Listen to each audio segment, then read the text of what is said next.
choix. Avant même que je ne vienne ici, ma femme avait déjà fait avec une partenaire de prière, une soirée de prière pour que je vienne rendre le ministère ici. Amen. Donc, ce n'est qu'après ça qu'elle m'a dit que vas-y, la bénédiction de Dieu avec toi. Amen. Amen. Donc, je crois que le Seigneur est ici et qu'il t'a accordé d'être là, moi avec, pour que nous essayions, pour que nous expérimentions quelque chose d'excellent dans sa présence. Gloire à Dieu. Le thème de ce séminaire porte sur la prière. Apprendre à prier. C'est ça le thème du séminaire. Apprendre à prier. Quelque chose de très intéressant pour chacun de nous en tant qu'enfant de Dieu.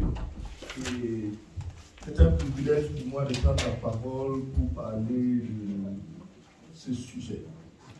Maintenant, ma prière, c'est que tu ouvres ton cœur à tout ce que le Seigneur peut nous dire concernant le sujet et tout autour. Pour que tu ne perdes pas ta focalisation et ta concentration, mais que tu sois capable d'égrener tout ce que nous allons rassembler le long du chemin. Amen. Amen. Parce que la vie, c'est comme un parcours. Et cet instant-ci, c'est également comme un parcours. Et nous avançons. Et tout dépendra de qu'est-ce que tu auras rassemblé le long du chemin. Qu'est-ce que tu auras rassemblé au fur et à mesure que ce séminaire est en train d'avoir lieu. Je pars d'ici. Si je partais d'ici, je partirais avec la conviction que il ne faut jamais sous-estimer ce que Dieu peut faire d'un homme. Amen. Amen. Amen. Il ne faut jamais te dire à l'avance, celui-ci ne peut pas. Celui-ci, il ne peut pas. Il ne faut jamais sous-estimer ce que Dieu peut faire d'un homme. Amen. Il peut paraître handicapé à tes yeux, mais Dieu a trouvé l'homme selon son cœur. Il peut paraître petit, insignifiant à tes yeux, mais Dieu a trouvé la personne même idéale pour accomplir ce qu'il devrait accomplir. Amen. Ils ont simplifié David, mais c'est David qui a tué Goliath.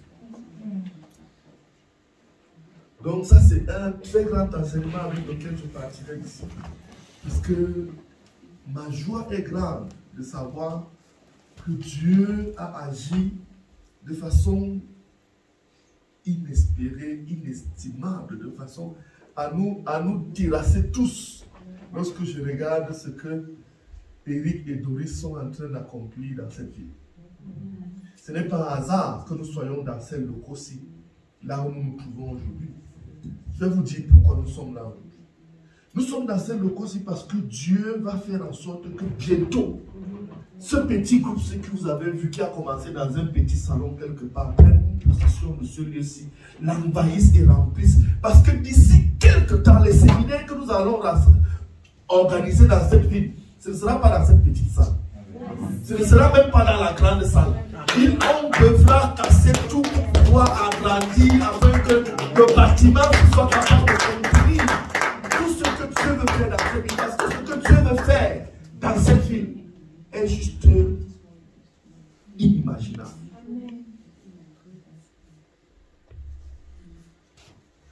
Considère ça comme tu veux. Prends ça comme une prophétie, prends ça comme une parole de Dieu, prends ça comme la folie d'un homme qui se présente devant vous comme un simple peuple. Mais je sais une chose, c'est que ne simplifie jamais les petits commencements. Amen. Amen. Et ne te dis jamais que parce que ceci a commencé comme ça, comme l'autre, ça va s'arrêter ici, comme l'autre ici s'est arrêté. Non! Dieu est puissant pour qu'une graine tombée en terre, une seule graine tombée en terre, meure et porte du fruit au centuple. Alléluia. Amen. Dieu est puissant pour l'accomplir. Et c'est ce qu'il va faire de ce que vous voyez ici. Un faible commencement. Mais ce n'est même pas un faible commencement. C'est un très grand commencement. Parce que la Bible dit là où 2 ou 3 sont assemblés en son nom, il est au milieu de nous. Donc il n'y a plus de 2, plus de 3 ici. Dieu est avec nous. Amen. Amen. Le Seigneur est avec nous. Et c'est sur la base de cette assurance qu'il est avec nous que je voudrais partager avec vous ce qu'il m'a accordé de comprendre. Et je me tiens juste ici comme un messager pour transmettre aux enfants de Dieu ce qu'il m'a confié. Gloire à Dieu. Amen. Je ne vais pas apporter un autre thème que celui que nous avons choisi, que celui qui nous a été indiqué. Seigneur, apprends-nous à prier. Mais je vais utiliser un autre passage biblique pour vous faire comprendre ce qu'il m'a accordé de comprendre. Lisons la parole de Dieu dans 2 Rois au chapitre 2. Nous allons lire 2 passages. 2 Rois au chapitre 2. Nous allons lire 2 passages de la Bible. Le premier passage se trouve dans 2 Rois au chapitre 2. Nous allons lire.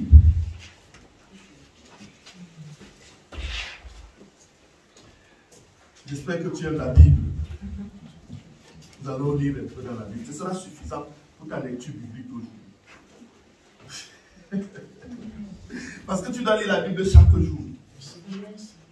La Bible dit, Seigneur, donne-nous notre pain quotidien. Amen. Donne-nous notre pain quotidien. La parole de Dieu, c'est notre pain quotidien. Et nous devons la lire chaque jour. Amen. Alléluia. C'est comment? 2 Rois chapitre 2, nous allons lire du verset 1 au verset 18. D'abord, pour que vous compreniez le contexte de ce que je vais partager avec vous. Que vous compreniez le contexte. Nous allons lire le verset 1 au verset 2. Et nous allons lire Jean chapitre 16, du verset 23 au verset 27. Chapitre 16, du verset 23 au verset 27. Alors, je voudrais vous faire c'est une déformation, certaine. Mais je vais vous faire une demande. J'ai vu les textes que vous avez projetés ici. Et dans l'un d'eux, il y avait tellement de fautes que je me suis dit, vraiment, je ne vais pas manquer de vous dire, appliquez-vous à bien écrire. Parce que vous ne savez jamais qui sera assis pour lire. Et sur la base d'une pécadille, d'un texte comme celui-là, ça peut déjà être un blocage pour quelqu'un et entraîner qu'il ne vous prenne pas au sérieux. Surtout dans la langue que vous maîtrisez, n'est-ce pas? Dans le français, il y avait tellement de fautes. C'était un texte qui disait ça, et ça c'était avec S, non, c'est avec C, c'est dit, je peux avec T, non, c'est avec X. C'était encore quoi? Tellement de fautes. Bon, c'est parce que je suis professeur de français que ça, c'était parti de donc, c'était juste pour vous dire, appliquez-vous, n'est-ce pas? Ceux qui rédigent les textes, cherchez dans le dictionnaire, donnez-vous, soyez excellents dans tout ce que vous faites. Amen. Amen. Cherchez l'excellence dans tout ce que vous faites. L'excellence doit être le maître mot de tout ce que vous faites, que ce soit dans ton travail, que ce soit dans la manière avec laquelle tu traites ton corps, la manière avec laquelle tu traites ta femme, ton époux, la manière avec laquelle tu traites tes enfants, la manière avec laquelle vous gérez l'église, la manière avec laquelle tu tiens ta maison, la manière avec laquelle tu te maquilles. Cherche l'excellence. Amen. Amen. Sois excellent dans tout ce que tu fais. Donc nous allons lire la parole de Dieu dans 2 Rois chapitre 2, du verset 1 au verset 18. Et après ça, nous allons lire Jean chapitre 16, du verset 9. La Bible dit, le jour où l'Éternel enleva Élie au ciel dans un tourbillon de vent, celui-ci partait de Gilgal avec Élisée. À un moment donné, il lui dit, reste ici, je te prie, car l'Éternel m'ordonne d'aller à Bethel, jusqu'à Bethel. Élisée répondit, aussi vrai que l'Éternel est vivant, et que tu es toi-même en vie, je ne te quitterai pas. Ils se rendirent donc ensemble à Bethel. Dis Bethel avec moi, Bethel. Bethel. Les disciples des prophètes qui habitaient à Bethel sortirent au-devant d'Élisée et lui demandèrent, sais-tu que l'Éternel va enlever aujourd'hui ton maître au-dessus de toi? Il leur répondit, oui, je le sais. Moi aussi, mais ne parlez pas de cela. Élie lui dit de nouveau, arrête-toi ici, car l'Éternel m'ordonne d'aller à Jéricho. Il répondit, aussi vrai que l'Éternel est vivant et que tu es toi-même en vie, je ne te quitterai pas. Ils allèrent donc ensemble à Jéricho. Dis avec moi Jéricho. Jéricho. Les disciples des prophètes qui habitaient Jéricho vinrent au-devant d'Élisée et lui demandèrent, sais-tu que l'Éternel va enlever aujourd'hui ton maître au-dessus de toi? Il répondit, oui, je le sais, moi aussi, Mais ne parlez pas de cela. Élie lui dit, reste ici, je te prie, car l'Éternel m'ordonne de me rendre jusqu'au Jourdain. Mais Élisée lui répondit, aussi vrai que l'Éternel est vivant et que tu es toi-même en vie, je ne te quitterai pas. Dis avec moi, le Jourdain. Ils poursuivirent donc tous deux leur chemin. 50 disciples des prophètes les suivirent et se postèrent en face d'eux à une certaine distance lorsqu'ils s'arrêtèrent au bord du Jourdain. Alors, Élie enleva son manteau, le roula et en frappa l'eau du fleuve qui s'écarta de part et d'autre, de sorte qu'ils purent traverser tous deux à sec. Lorsqu'ils eurent passé, Élie dit à Élisée, que voudrais-tu que je fasse pour toi? Demande-le-moi avant que je sois enlevé loin de toi. Que voudrais-tu que je fasse pour toi? Demande-le-moi avant que je sois enlevé loin de toi. Élisée répondit, j'aimerais recevoir une double part de ton esprit. Une double part de ton esprit. Élie répondit, tu as exprimé une demande difficile. Dis avec moi, difficile. Tu as exprimé une demande difficile à satisfaire. Mais si tu me vois pendant que je serai enlevé d'auprès de toi, cela te sera accordé. Rien n'est impossible à Dieu. Alléluia. Amen. Même si c'est difficile, rien n'est impossible à Dieu. Amen. Mais si tu me vois pendant que je serai enlevé d'auprès de toi, cela te sera accordé. Si tu ne me vois pas, il n'en sera rien. Si tu ne me vois pas, il n'en sera rien. Pendant qu'ils continuaient à marcher tout en parlant, un char de feu tiré par des chevaux de feu vint entre eux et les sépara l'un de l'autre. Élie fut entraîné au ciel dans un tourbillon de vent. À cette vue, Élisée s'écria, mon père, dis mon père. Mon père. Ah, ça c'est formidable. Mon père. Mon père. Mon père. Mon père. Le tapis ici, qu'on a mis ici. Mon père, toi qui étais comme les chars d'Israël et ses équipages. Puis il le perdit de vue. Saisissant alors ses vêtements, il les déchira en deux et ramassa le manteau qui était tombé des épaules d'Élie. Puis il revint sur ses pas et s'arrêta sur la rive du Jourdain. Il prit le manteau d'Élie, en frappa les eaux du fleuve et s'écria, où est l'Éternel, le Dieu d'Élie? Ainsi il frappa lui aussi l'eau du fleuve qui s'écarta de part et d'autre, et il traversa à pied sec. Les disciples des prophètes de Jéricho, qui le virent d'en face, s'exclamèrent, l'esprit d'Élie repose maintenant sur Élisée. Ils allèrent à sa rencontre et se prosternaient jusqu'à terre devant lui. Ils lui proposèrent, vois-tu, nous avons avec nous tes serviteurs 50 hommes robustes. Permets qu'ils aillent à la recherche de ton maître.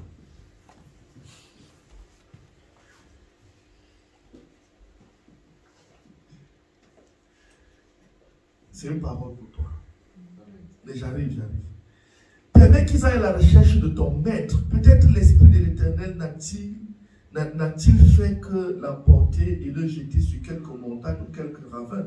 Il répondit, non, ne les envoyez pas. Mais ils insistaient tant et plus, si bien qu'il leur dit, eh bien, envoyez-les. Ils envoyèrent donc les 50 hommes qui cherchèrent pendant 3 jours en vain. Ils revinrent auprès d'Élisée qui était resté à Jéricho. Il leur dit, je vous avais bien dit de ne pas y aller. Gloire à Dieu. Vous avez bien dit de ne pas y aller. C'est pas sage, c'est pas sage. C'est pas sage. Lisons la Bible dans Jean chapitre 16. Jean chapitre 16.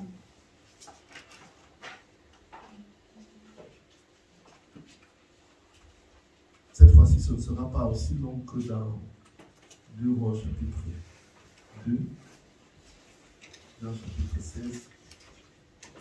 Alors nous allons lire le verset 23.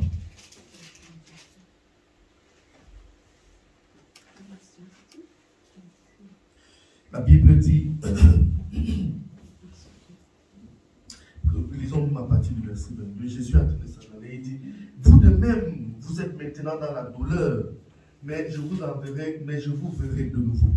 Alors votre cœur sera rempli de joie et cette joie, personne ne pourra vous l'enlever. Quand ce jour viendra, vous ne me poserez plus aucune question. Oui, vraiment, je vous l'assure. Tout ce que vous demanderez au Père en mon nom, il vous l'accordera. Jusqu'à présent, vous n'avez rien demandé en mon nom. Dites en mon nom.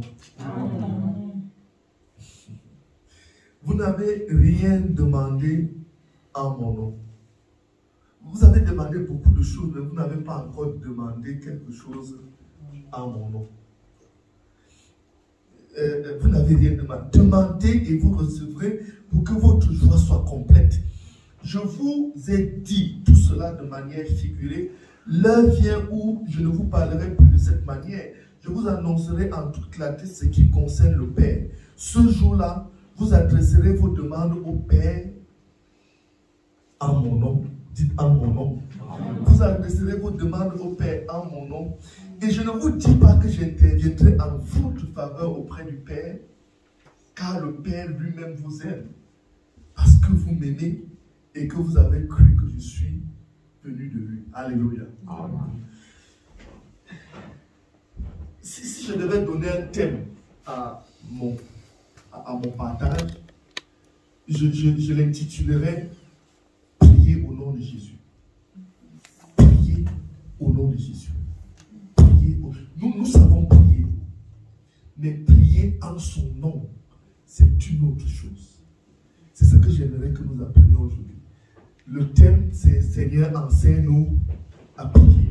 Et moi, je voudrais vous parler de prier au nom de Jésus. Alléluia.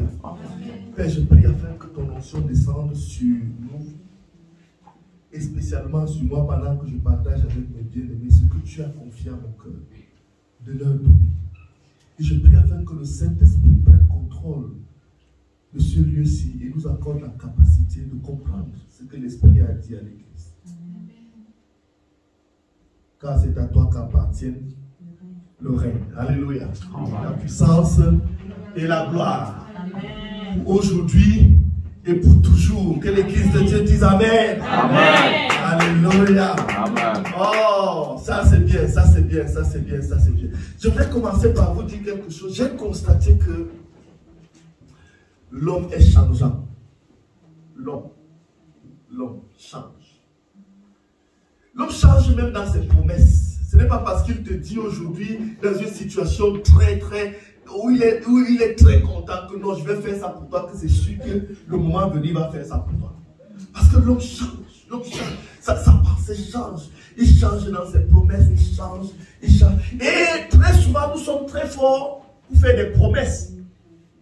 Surtout lorsque l'enfant est venu et il nous a dit, comme tu vois, j'aurai 20 sur 20. Et là, nous sommes contents de notre enfant et nous disons, si tu as 20 sur 20, non, je te donne tout ce que tu veux. Surtout quand madame revient, elle te dit, non, vraiment, je suis, aujourd'hui là, c'est, et tu lui dis, non, si ça se passe comme tu as dit là, même si c'est quoi que tu demandes, dis-moi, je te donne ce que tu veux. Et très souvent, c'est comme ça que nous fonctionnons. Mais sans savoir que nous ne sommes que des hommes. Et que même ce que nous avons promis, il peut s'avérer que nous ne soyons pas capables d'accomplir ce que nous avons promis. Parce que nous sommes des... Parce que l'homme change, n'est-ce pas? Il suffit que la circonstance devienne défavorable pour que désormais nous ne soyons plus capables d'accomplir le vœu que nous avons fait, que nous soyons plus capables d'accomplir la promesse que nous avons faite.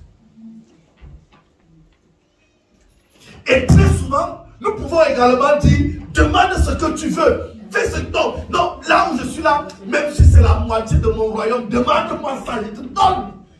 Et être très sincère dans ce que nous avons dit. Nous sommes très sincères, c'était vraiment, mais nous faisons face à une demande qui nous éblouit. Je vous donne un exemple. Un jour, il y a un roi dans la Bible. Il était tellement excité parce qu'il organisait son anniversaire et la fille de sa femme est venue et s'est mise à danser. Et Hérode était là, il avait ses invités, les grands princes, les grands seigneurs, les sénateurs de la ville. Ils étaient là, ils étaient contents. Et voici que la fille d'Hérode est entrée, la fille d'Hérodiade, et elle est entrée, et elle a commencé à danser. Vous savez comment les Asiatiques dansent. Elle a tourné les reins, elle a fait ceci, elle a fait cela. Et Hérode qui avait déjà bien bu et qui était content parce qu'il aimait les femmes, surtout les femmes d'autrui. Et comme il était déjà content, il a tout simplement dit à la fille: ce que tu as fait aujourd'hui est inimaginable. Demande ce que tu veux.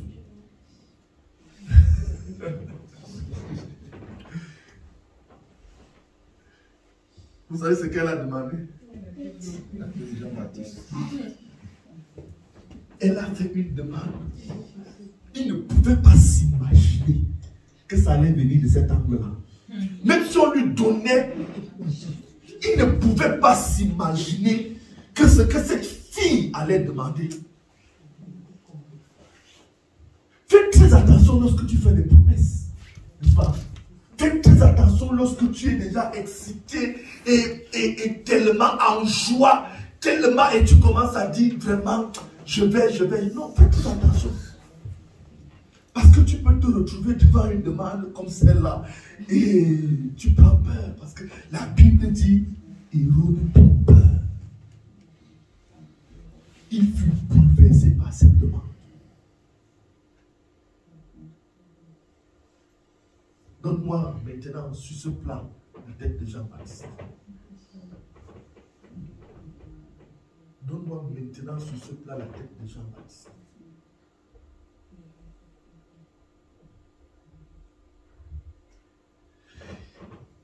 Mais comme il ne voulait pas paraître comme quelqu'un qui ne tient pas ses promesses, il fut obligé de faire quelque chose que son cœur lui disait de ne pas faire.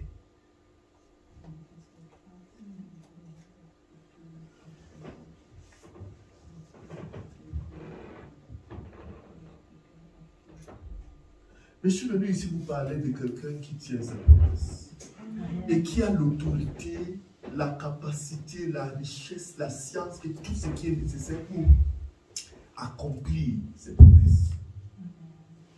Il s'agit de Jésus-Christ. C'est le seul sur la parole de qui tu peux compter. Amen. Amen. Il dit c'est le seul sur la parole de qui tu peux compter. Même si tu as en face de toi la chancelière et qu'elle commence à te promettre des choses, dis oui, mais dans ton cœur, fais attention. Parce que ça peut ne pas arriver.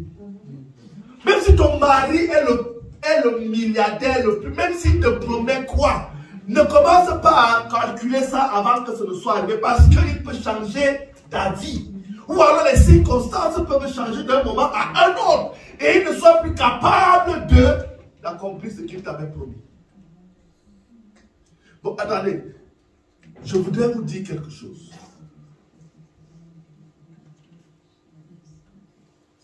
Ma prédication, permettez-moi, ce ne sera pas une prédication religieuse. Parce que je ne prêche pas la religion. Je parle à des personnes qui sont intelligentes. Qui, lorsqu'ils lisent la Bible, ils doivent utiliser l'intelligence pour comprendre les Saintes Écritures. Et je voudrais que tu sois intelligent dans ta manière de fonctionner avec le Seigneur.